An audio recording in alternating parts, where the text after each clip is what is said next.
So good day, everyone. This will be the prelude discussion for Exer 2A in Chem 32.1. So this will be entitled as the analytical balance. Okay. So for the learning objectives of this exercise,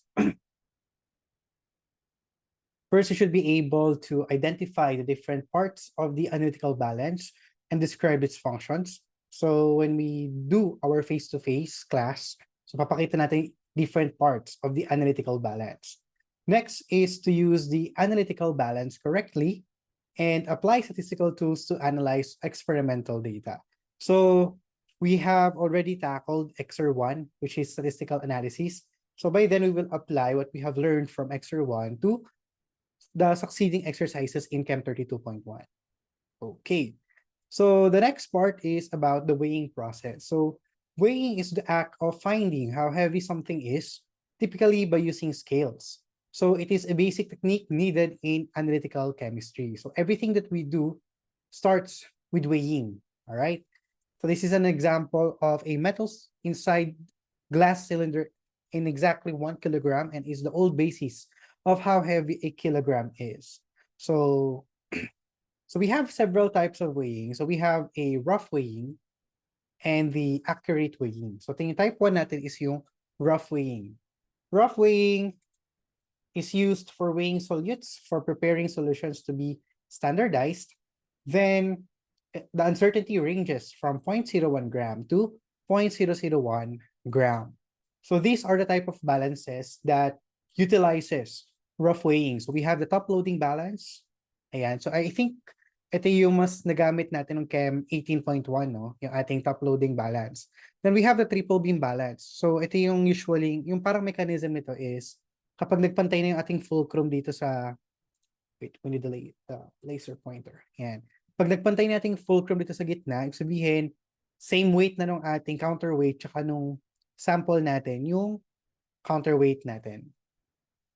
So para siyang sa mga clinics and hospitals, yung minumove yung weights para malaman natin if ano yung timbang ng ating patient. Okay? Next, we have the accurate weighing. So ito yung gagamitin natin sa Chem 32.1. We have the analytical balance. All right? Then this is used for weighing objects that require very high accuracy. So most especially, ginagamit natin ito for primary standards. So yung mga primary standards, this will be introduced to you more briefly during exercise 4A. All right? So yung ating uncertainty in accurate weighing can be reported up to 0.001 gram. All right? So as you can see, mas sensitive up to 4 decimal place yung ating accurate weighing, whereas yung ating rough weighing is up to 3 decimal place yung ating sensitivity. So these are the types of balances. So we have the two-pan or equal arm balance and the single-pan balance. So yung ating two-pan, it is operated by direct comparison method. And while ang single-pan balance naman is operated by substitution method.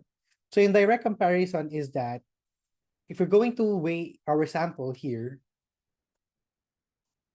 and yung ating sample, so kapag nag-balance na yung ating fulcrum, again, on the left and the right side, magbabalance yan kapag yung counterweight natin is the same when directly compared to the weight of our sample. Okay? So yung weights natin dito may vary, pwedeng 1 gram, 5 grams, 10 grams, and so on. Whereas dito sa ating single pan balance, it is operated by substitution method. So dito, more like parang yung sa nakikita natin sa mga clinics, yung removable weights yung meron tayo. Okay? Then again, we have to balance the fulcrum again dun sa ating sample weight and counter weight. Alright? So again, yung differences naman ng dalawa is yung two-pan or equal arm balance, the weighing is tedious and time-consuming. Doon sa single-pan balance ay mabilis and easy to use kasi nga via substitution lang. Kapag kasi sa directly comparison, like dun sa two-pan or equal arm balance, so you have to choose ano ba yung mga available weights sa'yo so that you can directly compare yung weights dun sa ating sample weight. Then, yung ating two-pan balance is less sensitive and limited standard weights only, whereas yung single-pan balance is more sensitive. Alright? Pero yung pinakagagamitin natin is sa Chem 32.1 will be the electronic balance. So this is operated by direct weighing method. So this is a visual presentation of the analytical balance, yung electronic balance natin. So in this case, kapag bumaba yung ating pan, so there is a corresponding electronic signal that will be delivered to our readout system para makita natin kung ano na bang grams yon or ano na bang weight ng ating sample. So the weighing pan rests above a hollow metal cylinder. So ito yung ating metal cylinder surrounded by a coil in which the inner pole of a cylindrical permanent magnet fits. So ito yung ating coil. All right. So when the balance is turned on, the electric current passing through the coil generates a magnetic field that will allow the cylinder or the indicator arm, the pan, and the object on it to levitate. All right. Then when the pan is empty, the current is adjusted such that the indicator arm is in the null position. So an object placed on the pan causes the indicator arm to move downward, increasing the current generated from the photocell. This current is passed on to the service system, creating a larger magnetic field, which returns the pan to the null position. Then the current generated is directly proportional to the mass of the object. So the signal is easily measured and converted to a digital output. So for example, if you're going to weigh 0.1050 grams, so yan. So magre-reflect yan based on the magnetic field produced here and the current produced by virtue of that magnetic field. All right? So next naman natin, we have two weighing techniques that will be introduced to you. So we have the weighing by difference and weighing by addition. So dito, makikita natin to or ma-experience natin to once we do the laboratory. So yung weighing by difference, first you have to weigh the vial with a sample, then transfer the contents to another container by tapping, then you will reweigh the vial. Okay? So yung first step is you're going to weigh the sample na nasa vial natin. So this will serve as your mass 1. Then yung step 2 natin is you're going to transfer the contents from mass 1 to another container. So halimbawa ito yung mass 1 natin, no? Initially. Then you're going to transfer your contents to another container. Suppose this is a beaker, an e-flask, or whatever, basta ito yung container natin. So ang mode of transferring lang natin is via tapping. So itatap lang natin yung container until the contents from mass 1 will be transferred to your receiver. Then yung ating step C is, you will, suppose ito yung ating laman, no? You will reweigh the initial mass 1. Yan. So suppose itong ating hollow colored here is yung nawalang mass na na-transfer dito kay, suppose this is receiver A. Ayan. So ito yung napunta kay receiver A, yung hollow part ng ating illustration kay letter C. So to get the weight of the sample, yeah, to get the weight of the sample is just equal to mass 1 minus mass 2. Tama? So that is the weight of the sample. All right. So yung mass 1 mo na originally lahat nandun sa content, then tinransfer mo, then syempre nabawasan yung mass 1 after step B. So ito na yung mass 2 natin na i-record. So to get the mass of the sample that was transferred to container A is just equal to mass 1 minus mass 2. So in a sense, it's just equal to step A o yung mass natin sa step A minus mass natin sa step C. Okay? So that is weighing by difference. Next naman natin is weighing by addition.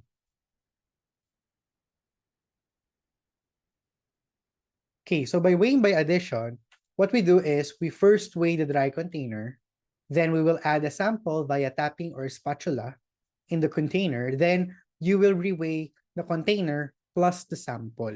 Okay? So imagine yourself, i-weigh mo yung empty container. So for better representation, ang empty container natin kanina is letter A, di ba? So suppose siya si letter A.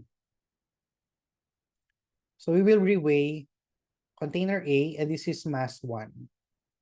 Okay? Then in step B, yung ating original na mass 1, yung container natin ng sample, So ito yun. You will add to container A either via tapping. So itatap mo lang yung sample mo para ma-transfer yung content or via use of spatula. So ito ay tapping or by using of spatula. So yung spatula is like maliit na kutsara. Parang ganun yung spatula natin. So you will transfer the content via means of spatula, then you will transfer it to container A. So that is your step B. Then ang step C natin here is you will weigh container A with the sample here after mo ma-transfer by means of step B. So now you have mass 2. So to get the weight of the sample is just equal to mass 2 minus mass 1. Diba? Ang mass 2 natin ay weight ng container plus sample. Ang mass 1 natin is weight of the container. So basically, this is just step C minus A. Okay. So may question ako dito. What if gumamit tayo ng spatula sa weighing by difference? So what happens?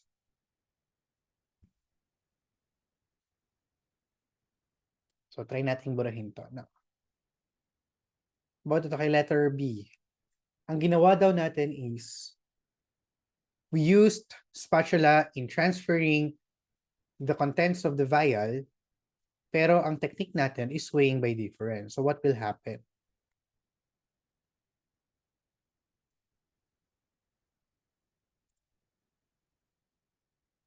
So what will happen is, for example, in here, ito yung original mo na sample, na mass 1, tapos gumamit ka ng spatula. Yan. Tapos tinransfer mo kay empty container A. Yan, andyan na siya. Tinransfer mo na. Tapos ngayon, pag winay mo ulit itong ating initial vial with sample, that will serve as your mass 2. Tama?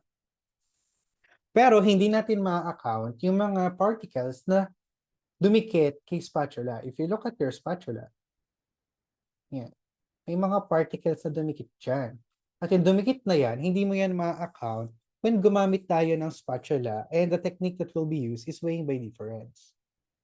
Kasi kasama yung particles na dumikit sa spatula dun sa ma-account natin sa weight of sample. Kasi ang weight of sample natin is yung mass nito na nabawasan minus yung original mass ng vial before we do the transferring or yung step B. Okay? That's why it is very vital that when you're going to perform weighing by difference, tapping lang gagawin natin. Alright? Whereas kapag weighing by addition, we can use tapping or we can use spatula. Okay? So I hope this clears yung difference ng ating weighing by addition and weighing by difference. Okay. So kailan ba dapat ginagamit ang weighing by difference and weighing by addition? So first, ang weighing by difference is suited for primary standards, hygroscopic and volatile samples, whereas weighing by addition is suited for non-hygroscopic materials and rough weighing. Kapag rough weighing daw, so kanina di ba nabanggit natin yung rough weighing ay ginagamit. Meron tayong 2 types of weighing, yung rough weighing tsaka accurate weighing. So kapag rough weighing lang, pwedeng weighing by addition. Pero kapag gagamit tayo ng primary standard, hygroscopic materials, or volatile samples, weighing by difference is best suited for weighing technique. All right. How about for multiple? In case of multiple and subsequent measurement, so yung number of weighing natin is x plus 1, while the number of weighing for weighing by addition is 2x. So ano ba ang ibig sabihin nito? So gawa tayo ng visual representation.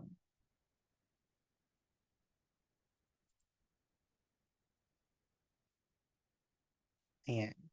So we have here weighing by difference. So na-mention natin na siya ay x plus 1 daw. So x plus 1 ang weighing by difference. Ito yung number of measurements. Number of measurements. Whereas yung ating number of measurements for weighing by addition is 2x.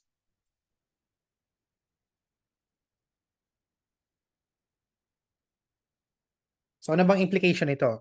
So for example, mag-weigh tayo ng standard for 3 trials. Ayan.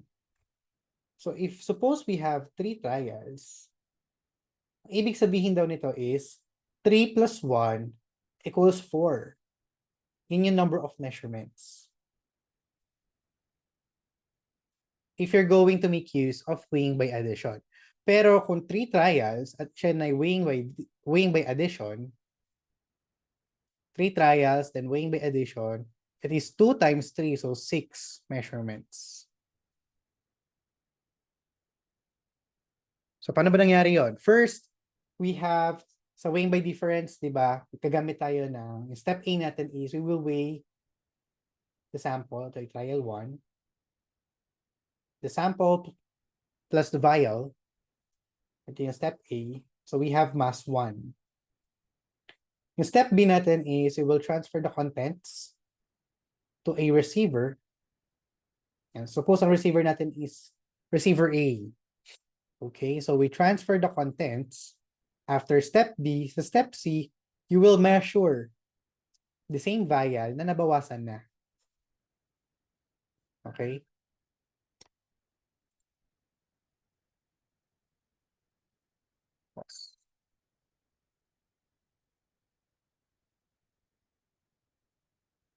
Okay, for a moment.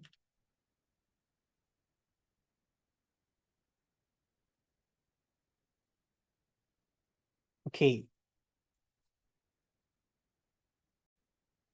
Okay, so this will serve letter C as mass 2. Okay, so ngayon, to get the mass of the sample for trial 1, it is mass 1 minus mass 2. Tama? So that is for trial 1. That is the mass for trial 1.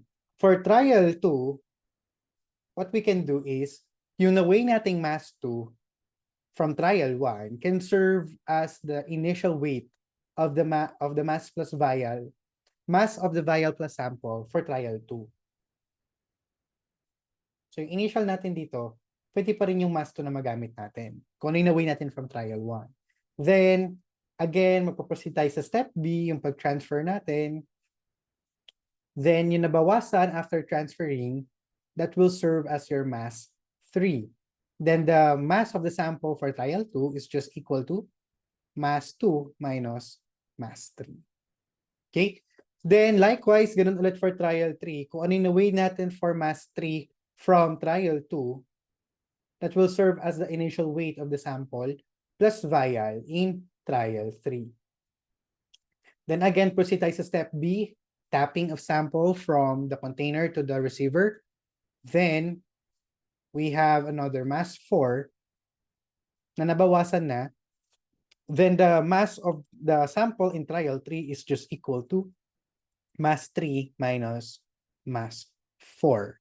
So, ano yung sinasabi nating number of measurements here? So, you just weigh your sample plus vial 4 times.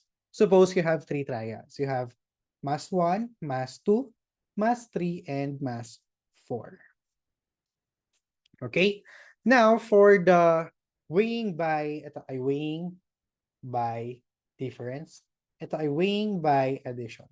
Sa weighing by addition naman, so we have to weigh 6 times. Kasi yung trial 1 natin, i-weigh natin yung empty container. So that is your step A. So ito ang mass 1 natin. Then sa step B, we will transfer the content of the sample plus vial via tapping. So pwedeng tapping or via the use of spatula. Then transfer to the receiver. Then we have here the In step C, we have the empty container plus the sample. So sa trial 1 natin, it is equal to mass 2 minus mass 1. So question here is, pwede ba natin gamitin yung mass 2 for the second trial? Hindi, kasi meron na siyang sample. Yung empty container natin, meron ng sample. So we will make use of another dry container for trial 2.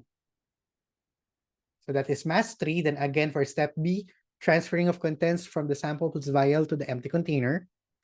Then you will reweigh again the empty container containing the sample.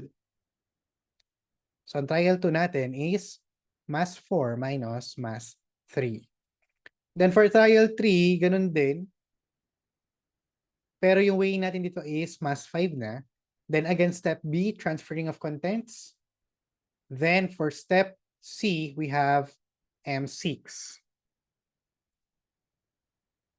So for trial 3, we have mass 6 minus mass 5.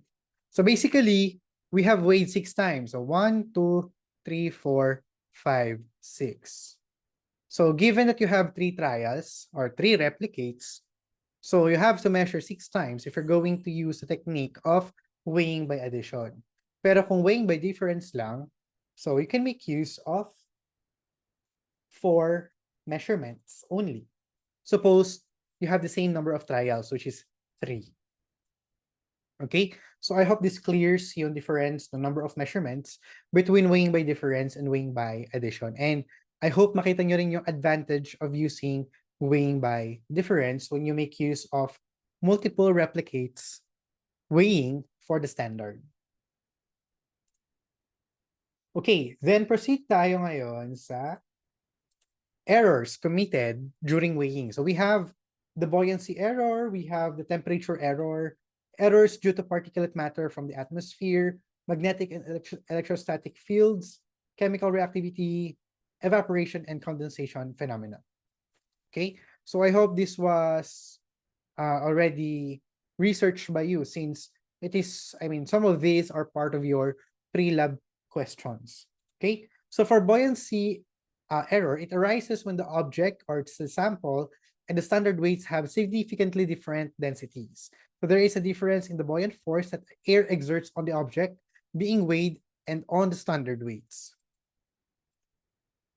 So correcting for buoyancy error is very necessary for low density solids, liquids, and gases. But for solids that have a density of greater than or equal to 2 grams per ml, so correcting the buoyancy error is not that very significant. Okay? So for the correction of buoyancy error, so we have this formula. So the weight corrected is equal to weight apparent multiplied to 1 plus the density of air, quantity, 1 over density of object minus 1 density of weights, closed quantity, where the density of air is equal to 0.0012 grams per ml at 25 degrees Celsius. Okay? So this is the formula for correcting the buoyancy error. So for example, kung makapag-weigh ka, for example, ng 3.5849 grams, i-correct natin siya by means of buoyancy error if low density yung ating material. Okay? So ipa-plug in lang natin yung density of air, in density ng object, which is yung kung ano yung sample mo, and density ng weights na ginamit natin. Okay? Next naman natin ang temperature error. So it occurs when weighing a hot object. It causes an air draft inside the balance since hot and cold air have different densities. So it leads to lower mass readings, or it causes a very erroneous data gathering. So this can be eliminated by allowing a hot object to cool to room temperature before weighing. Okay. So suppose ito yung ating, di ba, meron tayong visual illustration of the balance kanina.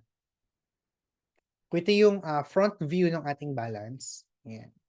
So ito yung ating object. Suppose yan ay beaker. Yan. Kung yan ay room temp, ganyan lang talaga yung ating beaker. Pero kapag yan ay hot temperature yung ating beaker at winay natin yan. Tapos kapag zoom in natin tong part na to, ito yung ating balance. Ito yung dulo ng beaker. Yan. So yung hot temperature causes an air draft inside the balance. So you can see na parang merong air dito. Hindi mo siya makikita. Pero ito yung explanation natin. Okay? So merong air draft dyan na parang it appears as if inaangat ng air yung ating object from the balance. So kapag inaangat siya, it means or it appears as if the mass reading is lower than the actual reading. Okay? That's why hindi tayo nag-weigh ng mainit or malamig na object. Lagi tayong nag-weigh lang ng room temperature object. Okay? Next naman is evaporation or condensation. To avoid evaporation errors, volatile liquids must be weighed in covered containers. And to avoid condensation errors, cold objects must not be weighed on the balance. So water vapor can condense in the surface of a cold object, leading to an erroneously higher reading. Ayan. So magko-condense naman yung mga water vapor natin dun sa object. So take note, yung loob pa rin ng balance natin is air. So air is composed of several components. So we have the water, carbon dioxide, nitrogen, argon, and so on. So yung water content ng ating air, yung air or gaseous form ng water natin can form the liquid form once it condensed on the surface of the cold object. Okay? So these are some of the examples of the preload questions. Why are you not allowed to move or adjust the balance? Because yung balance natin is calibrated on that specific position in the balance room. So kinalibrate siya on that position, on that temperature, on that relative humidity.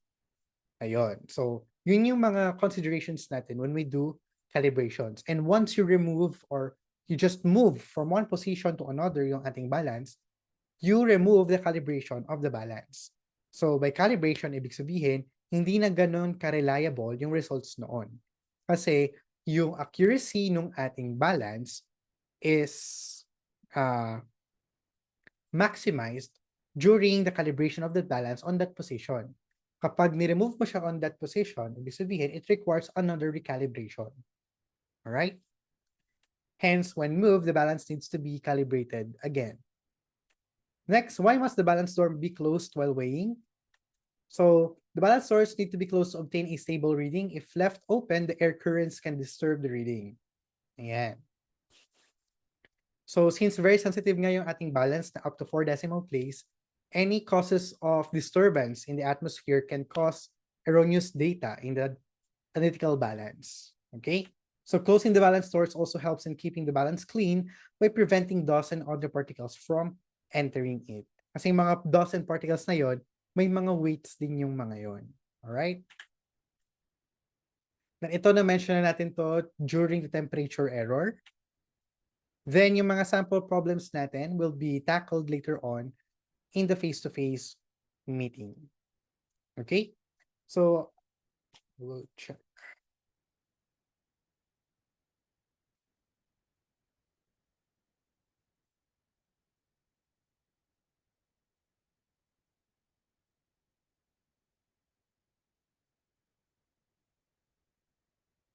Okay, so I think this ends the discussion for pre-lab discussion for Exer 2A in Chem 32.1, and I hope you learned a lot from this presentation, and thank you for listening.